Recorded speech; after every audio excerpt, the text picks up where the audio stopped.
రాష్ట్రాలను హడలెత్తిస్తున్న అక్రమార్కుల భూభాకాస్వాదుల గుండెలలో రైలు పరిగెస్తున్నటువంటి హైడ్రా నిన్నటి వరకు హైదరాబాద్ లో ఉంది. ఇవాళ పులివెందలకి కడప జిల్లాకి తాకింది.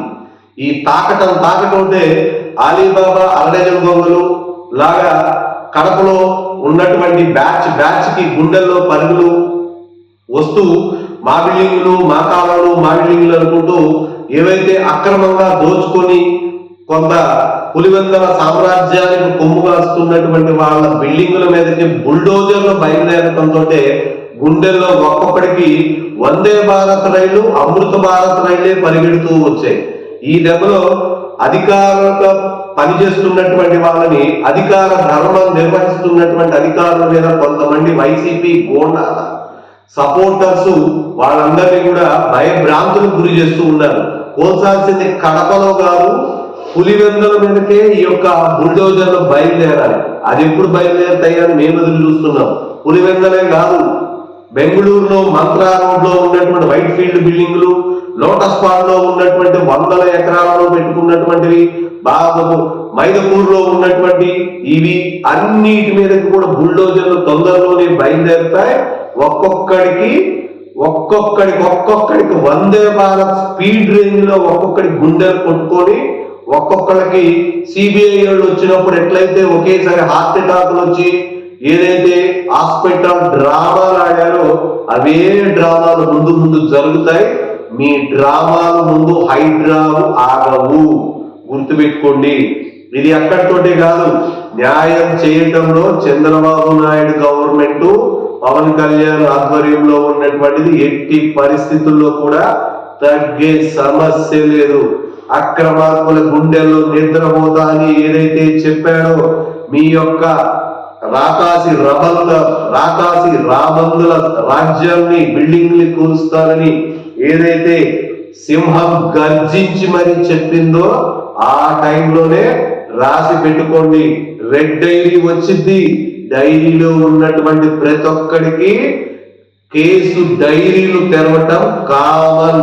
ఇంతకాలం పాటు అధికారాలను అడ్డం పెట్టుకొని దోచుకున్న దోపిడి దొంగల బకాసులందరికీ కూడా బుల్డోజరే సమాధానం. అక్రమంగా వేల కోట్లాది రూపాయలు దోచుకొని బాబాయి హత్యకి కూడా కారణాలు ముందు బయలుదేరుతున్నాయి. కేసులు తాచి పెట్టినటువంటి కేసు కాగితాలు బయటకు వస్తున్నాయి. తొందరలోనే చాలా మంది గుండెల్లో హైడ్రాలు కాదు మొత్తం అన్ని బయటకు రాబోతున్నాయి. కడప ప్రజలారా ఊపిరి పీల్చుకోండి. వస్తోంది రామరాజ్యం, పసుపు రాజ్యంలో మీ యొక్క అప్పుడెప్పుడో ఒక ఆయన తీశాడు అదేదో రాజ్యంలో అదేదో ఇది అని.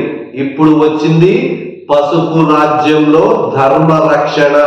ప్రతి ఒక్కళ్ళకి కూడా దుమ్ము రేగిపోవటం మాత్రం కామన్.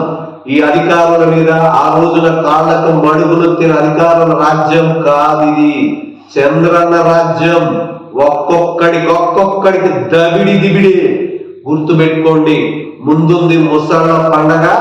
దాచుకున్నోళ్ళు దోచుకున్నోళ్ళు అందరూ కూడా దాక్కుందాం అనుకొని ఫ్లైట్ టికెట్లు బుక్ చేసుకొని దేశం దాటిపోయినా మీ యొక్క ఒక్కొక్కడికి బుల్డోజర్లు మీ వద్దకే మీ గేట్ల ముందే వెయిట్ చేస్తున్నాయి.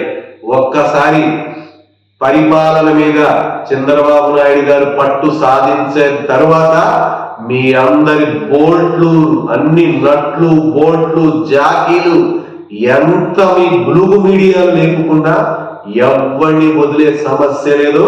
పేదవాడి రక్తం పీల్చుకున్న జలగలని బూజులు, రోజులు, కూజాలు ప్రతి ఒక్కడికి కాటే జాకీలు, కూజాలు శంభులు అయిపోతాయి. గుర్తుపెట్టుకోండి, ఎవ్వడిని వదిలే సమస్య లేదు. కడపలో బయలుదేరిన హైడ్రా నెక్స్ట్ తాడేపల్లి మీదకే వచ్చింది. ఎక్కడికి పోదామన్నా తప్పించుకోలేవు.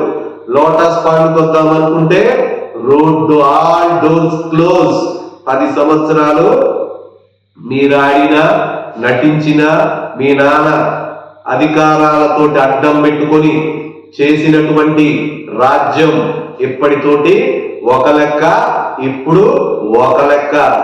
గుర్తుపెట్టుకోండి. వైసీపీ నాయకుల అందరికీ చిలకలూరుపేట అయితేనేంది, పొంగనూరు అయితేంది, తర్వాత ఉన్నటువంటి అనంతపురం అయినా, కర్నూలైనా, కడపైనా, గుంటూరైనా, బెదవాడైనా, వైజాగ్ అయినా, ఈస్ట్ వెస్ట్, శ్రీకాకుళం, విజయనగరం, ఎక్కడైనా సరే మీ యొక్క అక్రమార్కుల బడతం పట్టటమే చంద్రబాబు యొక్క మెయిన్ ఉద్దేశం. బాబు గారు కాబట్టి కాస్త కూస్త వెనక ముందు ఆలోచిస్తారు, కానీ చిన్నరాజు బయలుదేరాడంటే మాత్రం మీకు మామూలుగా ఉండదు. వడగాలికి సుడిగాలి లాగా దశరథునికి ఒక లవకుశుల్లాగా ఆ రాజ్యానికి పవన పుత్రుడు తోడయ్యాడు. గుర్తుపెట్టుకోండి. ఒక్కొక్కడికి మాత్రం ఆ వడగాలికి సుడిగాలు బొబ్బ రేగిపోయి పారిపోవటం కథ. ఆంధ్రప్రదేశ్ అమరావతి ఊపిరి పీల్చుకోవటం ఖాయం.